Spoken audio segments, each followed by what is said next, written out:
Debating contest کے تیسرے خطیب مولوی محمد مذکر خان سے۔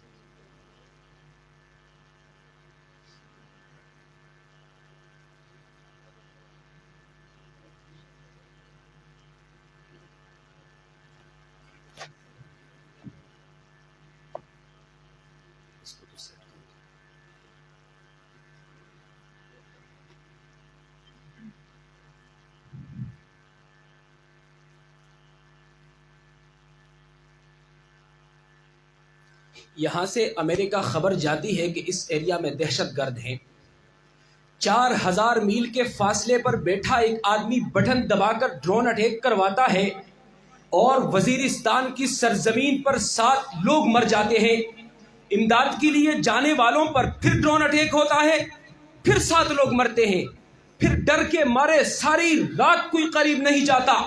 جب صبح کو لوگ امداد کے لیے جاتے ہیں پھر ڈرون اٹیک ہوتا ہے، پھر 7 لوگ مرتے ہیں۔ جی ہاں صدر اعلی وقار، یہ کہانی ہے ملک پاکستان کی، جس کے پہلے پرائم منسٹر لیاقت علی خان کو جلسہ عام کے دوران قتل کیا جاتا ہے، لیکن المیہ یہ کہ آج تک اس واقعے کے اصل ذمہ دار کی تحقیق نہ ہو سکی۔ یہاں عوام کے قاتل کیوں کر ملے جب بے نظیر بھٹو کے قاتل نہیں ملتے؟ یہاں عوام کے قاتل کیوں کر ملے جہاں زینب کا قاتل پہلی صف میں زینب کا جنازہ پڑتا ہوا دکھائی دیتا ہے؟ باجوڑ کی سرزمین پر ڈرون اٹیک سے مدرسہ کے 64 بچے شہید ہو جاتے ہیں۔ شاید وہ بچے دہشت گرد تھے، شاید میں دہشت گرد ہوں، شاید آپ دہشت گرد ہیں۔ یہ ایک نظریاتی جنگ ہے، جواب میں مجھے اپنی دفاع کی ضرورت ہے۔ مجھے لڑنا پڑتا ہے کیونکہ میں اپنا باپ کھو چکا ہوں، اپنا بیٹا کھو چکا ہوں، اپنا بھائی کھو چکا ہوں۔ میں انتقام میں اندھا ہو جاتا ہوں، جس کے نتیجے میں آرمی پبلک اسکول پشاور میں گھس جاتا ہوں۔ میں بچوں سے سوال کرتا ہوں کہ تمہارا باپ فوجی ہے یا نہیں؟ 132 معصوم بچوں کو مار کر میرا سر فخر سے بلند ہو جاتا ہے کہ میں نے فوج سے بدلہ لے لیا۔ کہنے کا مطلب یہ ہے کہ فوج بھی میری مر رہی ہے، عوام بھی میری مر رہی ہے۔ میں یہ کس کے نام لکھوں جو علم گزر رہے ہیں، میرے شہر جل رہے ہیں، میرے لوگ مر رہے ہیں، کوئی اور تو نہیں ہے بس خنجر آزمائی، ہم ہی قتل ہو رہے ہیں، ہم ہی قتل کر رہے ہیں۔ جناب صدر، ہمارے سیاسی نظام کا تکلیف دہ المیہ یہ ہے کہ پاکستان کے مقبول ترین سیاسی لیڈر سابق وزیر اعظم عمران خان کو بیرونی سازش کے تحت نہ صرف عہدے سے برطرف کیا گیا بلکہ وہی ہوا جو ہوتا چلا آ رہا ہے۔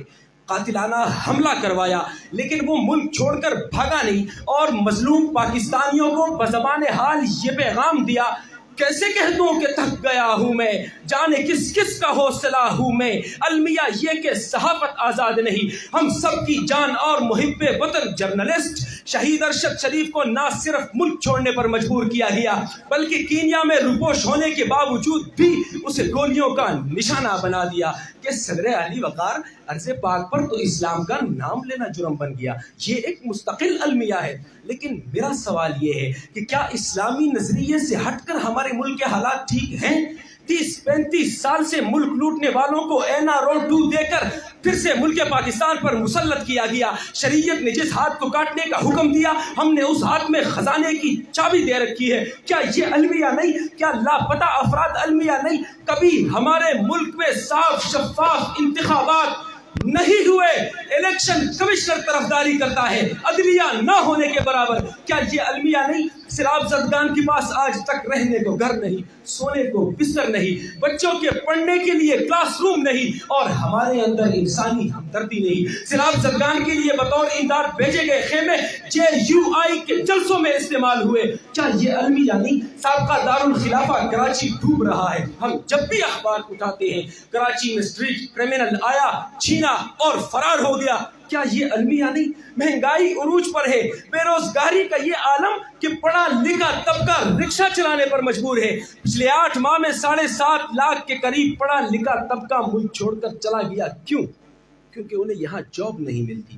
حالات آؤٹ آف کنٹرول ہیں، ہمارا ملک ڈیفالٹ کر رہا ہے۔ لیکن المیہ یہ نہیں کہ ہمارا ملک ڈیفالٹ کر رہا ہے، المیہ یہ ہے کہ مستقبل بعید میں بھی پاکستان مستحکم ہوتا ہوا نظر نہیں آ رہا، کیونکہ ہم صرف معیشت میں دیوالیہ ہونے نہیں جا رہے بلکہ تمیز، کردار، انصاف، اخلاقیات، برداشت اور انسانیت میں بھی دیوالیہ ہو چکے ہیں۔ پاکستان زندہ باد۔ شکریہ۔